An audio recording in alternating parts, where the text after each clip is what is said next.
Қайырлы күн оқырмандарым, қалдеріңіз қалай? Күндеріңіз сәтті өтсін. Достар, сіздер білесіздер, Пинкода самый легитимный спот бар, міне. Қалайсыздар? В общем, біз көл сайдамыз деген сияқты ғой. Бірақ мына жерде бір нәрсені түсінбей жатырмын. Қараңыздаршы, вроде бы мына жерде табиғат деген енді керемет болып тұр, иә?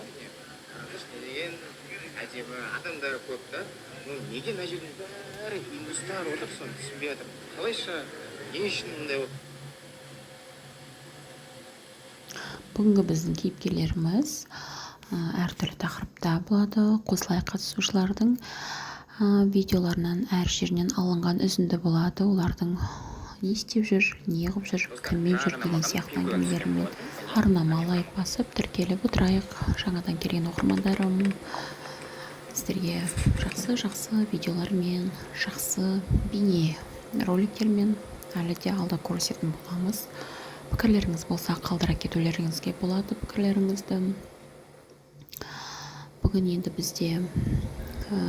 Бүгінгі біздің тақырыбымызда Гуджан, Зарина және қосылайықтың қатысушылары жағынан болып тұр.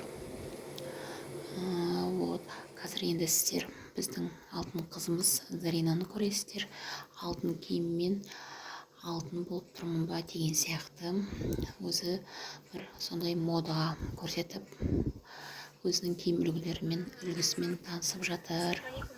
Бүгінгі киім үлгісі қандай тамаша, сондай өте жарасымды алтын түстес көйлекпен шыққан. Жүректе тыныштық болмаса, Алламен байланысың бір бұрынғыдай емес, бір үзіліп жатқан сияқты сезім болып жатады. Енді қазір сіздерге бір жақсы жаңалықпен бөлісейін деп тұрмын. Шынымен от души бөлісейін деп тұрмын, себебі 15 жыл бойы, 1-2 жыл емес, 15 жыл бойы қаншама қыздарға, келіншектерге, Құранға түсуге көмек беріп, жол салып, және Алламен байланыстың реттелуіне сондай бір септігін тигізіп жүрген, көмектесіп жүрген сүйікті ұстазымыз Гүлвира ұстаздың 15 минутта қалай Құранға түсуге болатын жолдарын көрсететін тегін эфир сабағы болайын деп жатыр. Ертең Алла қаласа. Өткенде естеріңізде болса, мен Гүлвира ұстаздың офлайн сабақтарына барып көрген болатынмын. Баянжан, мен сені сүйемін ғой. Неге маған көңіл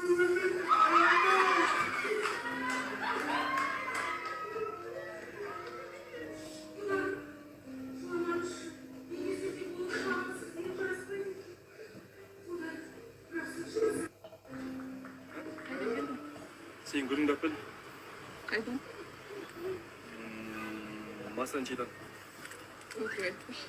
Сержан братаны вкусно. Лемин сайып бекен. Осындай тарелка кейін, короче, осы шыққан кезде осыны артында екенбіз. Евразия арналарыңыз. Қалай болсын? Осы болсын, ағайын. Жылатып жіберем бұл жай. 2:30-да эфир басталады, қараңыздар. Ау, әсем, Расулдың...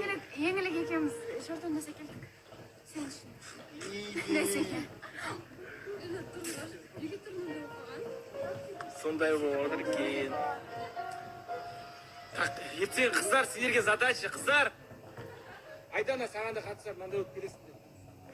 Сол, Нұрай, хорошо? Шортан өтіп келетін бұл.